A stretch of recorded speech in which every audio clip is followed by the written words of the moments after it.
So another thing that we would also like to control the mask is we don't want the fur to be coming through the paws.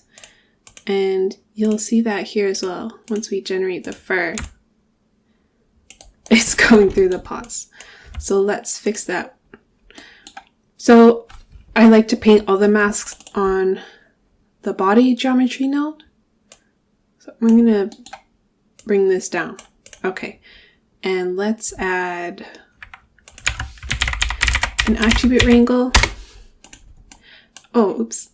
Sorry, I just double clicked inside. Okay. Drop this in here.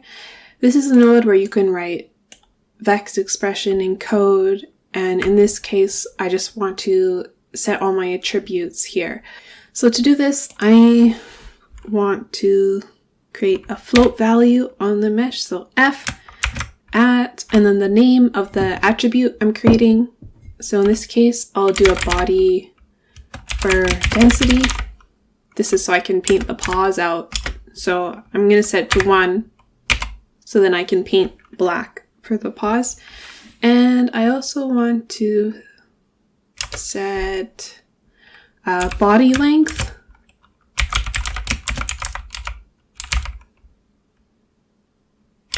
And I'll set this to 0.5 so that I can paint the paws to be closer to 1.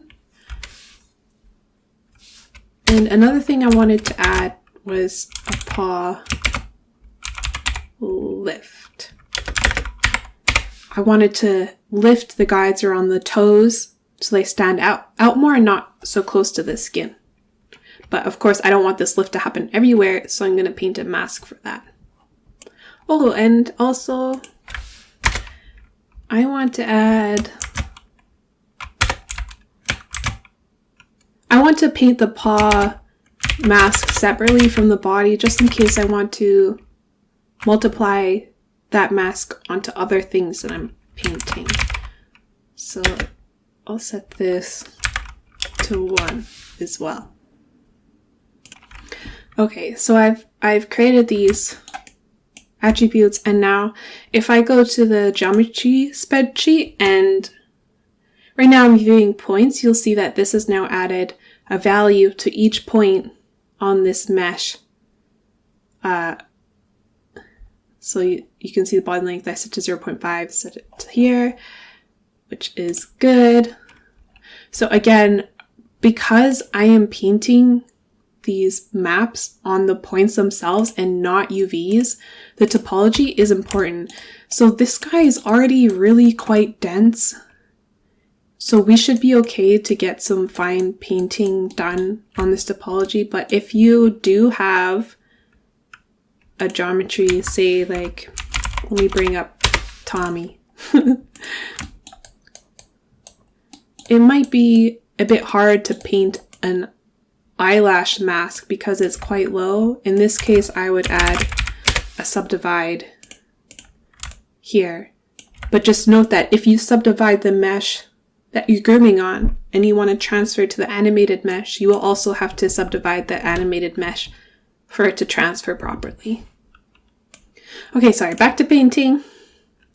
I'm going to add a paint node here. View this. And if I go to attributes, I should be able to select the ones that I've already made.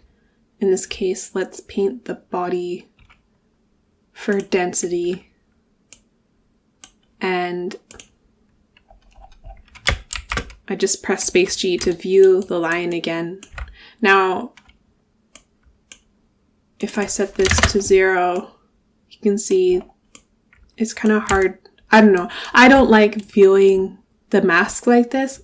If I control click this toggle viz, you can see that these are the colors that it's referencing. You can change to black body, grayscale, infrared, two-tone, white to red. In this case, I just prefer grayscale, so I'm going to use that. And I'm going to just clear the stroke history. Okay, so I'm going to paint Another thing is that the brush is volume based. If you can change it to be surface, say if I'm painting along the eyes and I don't want it to get into the underside, I could use surface, volume. In this case, I am okay with just filling this all in. And because this mesh is symmetrical, I do want to enable mirroring. So now it's painting of both. And basically I'm just painting a softer fall off for the face here.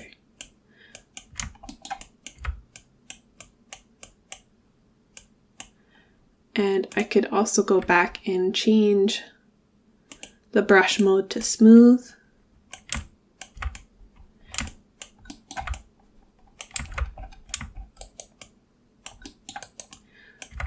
Okay, done. And this is the paw pad mask. And just know that you can also paint in the UV viewport as well. So you can see these were the paws. And this is the paw lift. So I just wanted to lift the guides around the toes. And here is the body length. I am scaling the body guides to be half the original length and for the feet to be slightly longer.